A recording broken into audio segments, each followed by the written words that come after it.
Before we dive in, let's get this out of the way. These two cameras are built for very different use cases. The Insta360 X5 is designed for immersive 360-degree action footage. Think skiing, mountain biking, motorcycling, or capturing crazy perspectives. The Osmo Pocket 3, however, is built for vloggers, filmmakers, and creators who want beautiful, stabilised footage in a compact, easy-to-use package. So this isn't about which one is universally better. It's about which one makes sense for your workflow, your creativity, and your sanity. And to be as fair as possible to both cameras, I will be using the X5 in selfie mode with one of the lenses turned off for a more direct vlogging comparison. So in this video, I'm breaking down this into 10 categories. Each camera gets a score out of 10, and we'll total it all at the end, and then we'll crown a winner. So let's crack on. Okay, so the main thing I'm looking for from either of these cameras is quality footage, and you can see from the screen here that the Insta360 X5 seems to have a lot of grain, some noise in the shadows. And in this scene here, you can see that the Osmo Pocket 3 seems to have a more saturated and, to my eye, a more pleasing colour. Again, looking at the gravel on the ground, you can see that noise in the Insta360 footage. And of course, a lot of that will come down to the fact that the Osmo has a 1-inch sensor, which is bigger than the sensor in the X5. In this shot you can see the detail of both cameras, and both are very impressive. And I apologise for the Insta360, I didn't have horizon lock on, but both great performances. Despite being relatively compact for a 360-degree camera, the X5 measures 124.5 by 46 by 38mm and weighs in at 200 grams without any accessories. When mounted on its invisible selfie stick or extended accessories, it does become bulky and top heavy. This added weight can be a hassle, especially for handheld operation. For travellers or street shooters, it's not something you forget you're carrying. The overall footprint makes it harder to throw in a backpack or a bag without some thought. The modular design, however, does add flexibility, especially for lenses you can replace yourself for £30 each if you scratch one. In comparison, true to its name, the Osmo Pocket 3 fits comfortably in a jacket or cargo pocket. It comes in at 139 by 42 by 33.5mm and weighs 179 grams, including the built-in 2-inch rotatable screen. The slim, elongated design makes it easy to grip and shoot with one hand, and it's extremely travel friendly. With the creator combo, you get a mini tripod, DJI Mic 2 and a carrying case. All compact and well thought out. You can carry everything you need in a small pouch. It's an ultra mobile setup that encourages spontaneous shooting without any setup friction. So when it comes to comfort and how easy it is to hold, the Insta360 X5 is about the size of an old Nokia phone. So it's not bad to hold, but it's just not very ergonomic. And one of the things that I really struggled with when using it is that my thumb sits on this side and the record button is down here. So by the time I manage to move my thumb all the way down, I'm already in a precarious position and I might drop it. But the thing that's more annoying, that as my thumb has went across the screen, I've either knocked it onto a different mode or I've changed the shooting setup. So for me, it's not ideal. But bear in mind, these are meant to be used with a selfie stick, and that's why it's got a 1/4-inch thread on the bottom. Just connect that in there and you're meant to be holding it down here. But then the same issues apply if you're holding the selfie stick. How do you control the start and stop of the camera? The Osmo Pocket 3, which I'm shooting on just now, has a layout where the buttons are right under your thumb when you're holding it. It's a lot narrower and it sits in your palm like a selfie stick instead of being a little bit more rectangular. So I would have to say, for ease of use, reaching all the buttons and using the features, it would have to go to the Osmo Pocket 3. As we mentioned in the previous section, the fact that the X5 is meant to be used with a selfie stick means that it's less discreet than the Osmo Pocket. Now by the time you add on the battery pack to the Osmo, and if you want to put the tripod onto the bottom of that, then it does get fairly lengthy. But again, it's far more discreet than using a selfie stick, especially the 3-meter one, which there's no way that you're not going to stand out in public using that. So for me, again, the Osmo edges it here for its discreetness, because I feel comfortable taking that out. I'm sitting just now in a park and there's loads of people round about me and I don't feel overly strange using that, albeit it's on a tripod. Now on to the next category, and that's the shooting modes. And this is really where the Insta360 shines. It's got a ton of them. In fact, I'm going to have to read off a list because there's that many. So you've got 8K 360 degree video, you've got pure shot HDR photos, bullet time, time shift, horizon lock, flow state stabilization. There's a lot of features inside the X5. You can shoot in log. There's raw photographs straight out the camera, and you've got a lot more control over its manual settings as well. And the big thing would be the fact that you can reframe your shots and your footage after you've taken it because the camera is shooting all around it.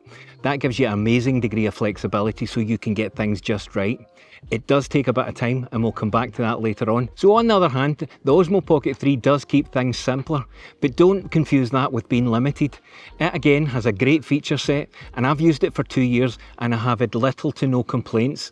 Again, I'm going to use my glasses here to tell you what's on the list. In there you've got 4K up to 120 frames per second, so you get super high quality, super slow motion. You've got motion lapse, you've got panorama, time lapse, zoom, auto face tracking, and with active track it's very easy to set it up on a surface or on a tripod, and then you can go hands-free with it. You can do that with the X360, but that takes a lot of effort to edit at the end. But while it is a different feature set from the X5, I think one of the major things that's different in the two cameras is the size of the sensor, which we mentioned earlier. So given everything I've just said there, I think it's fair to call it a tie, if not edge this one in favour of the X5. So let's start the low light test. I'm going to try both of them without going into their specific dedicated modes to see how they handle it. It's not fully dark yet, but the sun is down, and over the next 20 minutes or so, it's going to get progressively darker. So here's the Insta360. We're not in low light mode, it's just the normal settings.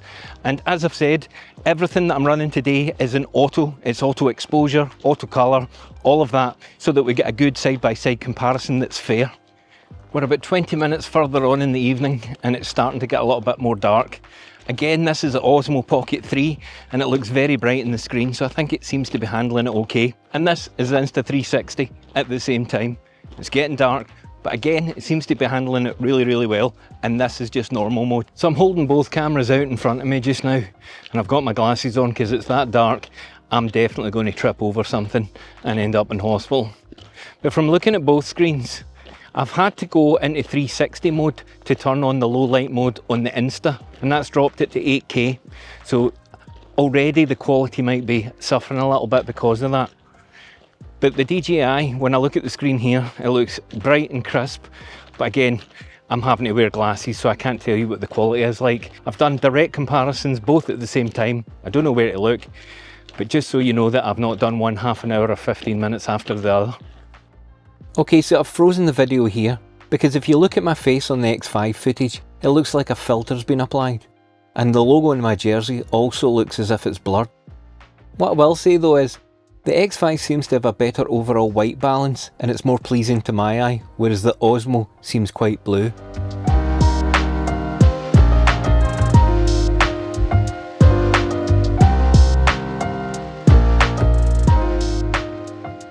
Next we have editing.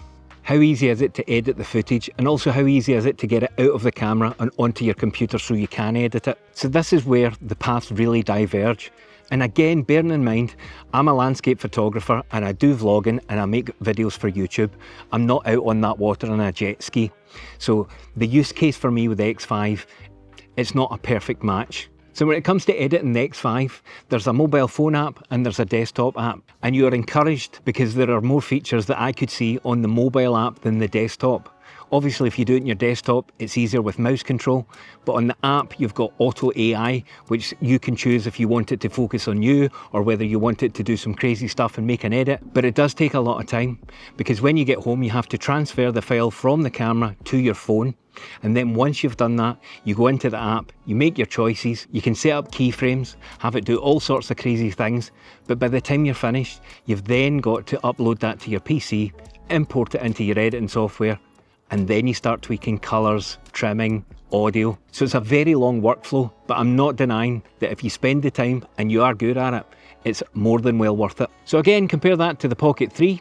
You simply pop the micro SD card out the camera, you put it into your computer, you open the folder, and you drag and drop. That's it. Once it's on your computer, it's in your editing software, you can then start to edit to your heart's content. And once you do start editing in your software, you're going to notice that you've got high quality, crisp 4K footage because of that 1-inch sensor. And for me, that's what's more important. The functionality of the X5 is staggering, but for me it's overkill. I don't need all of that. I just need something that'll track me when I'm holding it one-handed. It'll give me great footage, it'll work in low light, and it's very discreet. So for me, in this area, the Osmo Pocket 3 is miles ahead. Next we have build quality and waterproof. Again, as a landscape photographer, I'm outside in all kinds of weather. If I chose to just go out on days like this, then my photographs would be very samey and you would miss a lot of drama. And that, unfortunately, is the biggest downfall of the Pocket 3. It is built like a twig. The gimbal on top, I absolutely panic whenever I set it down, and I won't even consider doing it without putting it in its protective case. Compare that against the X5. It feels like you could throw it off a cliff. And its main drawback are the two lenses. They protrude from the camera because they're both fisheye lenses. So again, if you're in the habit of laying something down on a table, you're laying the lens straight onto that surface. But the main thing for me is waterproof. I live in Scotland, and this is not what the weather normally looks like. It's normally chucking it down, and it's either sideways, horizontal, or straight down. And I won't even consider taking my Pocket 3. So I have to plan my vlogs round about that, and that is a real handicap. The X5, however, it is IP rated 68, I think. I'll double check.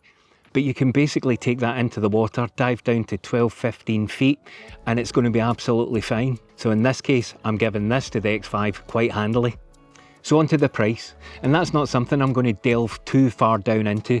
Yes, the X5 is a modular setup, so you could spend as much as you want adding different things to it, from a dive cage, from a normal selfie stick to a 3-meter selfie stick.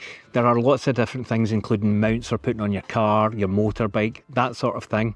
And with the Osmo Pocket 3, it's not shy of having its own accessories, but out the box, they both do pretty much what you need them to do. You can upgrade and get the creator combo, and I certainly would recommend doing that, especially with the Osmo Pocket 3, because it comes with this, the DJI Mic 2. With the X5, they're about to launch their Mic Air. I have no idea how good that sounds, but I'm fairly sure it'll sound better using it with the X5 than the success I had trying to use this with the X5. So yeah, when it comes down to price, I'm calling this one a tie. On to our last category, how fun are they to use, and how likely or how willing am I to take it out and put it into the field? And this is where the Osmo Pocket just wins for me. I'm always going to take that with me. The only drawback is that waterproof that I've spoken about, but it's simple, it's easy to edit, the quality is really, really great. And I even noticed in the side-by-side at the start of this video that the X5, which is using a software gimbal compared to the natural gimbal, it just is buttery smooth. That 1-inch sensor just, for me, it's far crisper. Even in the nighttime shots, when you look at it side by side, there's really no comparison there. So for me, the Pocket 3 is coming out with me every time. But my experience with X5 was very, very different. I know I was new to using it, but having it on the end of a selfie stick where you've got it out in front of you, but you need to bring it back in to press the record button and put it back out, trying to use a 3-meter selfie stick and just feeling ridiculous. And ultimately that editing process is an absolute pain.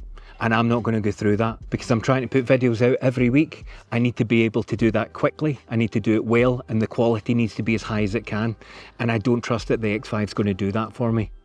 So again, the final category, I'm handing to the Pocket 3. Now, when we total up the scores, it might sound as if the Pocket 3 has won this out the park, but quite a lot of the categories were very, very close. I just want to say, I'm not hating on the X5, and I'm definitely not trying to rain on its parade, because I know a lot of top creators have been saying wonderful things about it. In the hands of somebody that knows how to use it in depth and also has the use case for it, then for me the X5 is still an absolute brilliant purchase. But I'm assuming that the reason you watch this video is because you know that I'm a photography channel and you know what I do.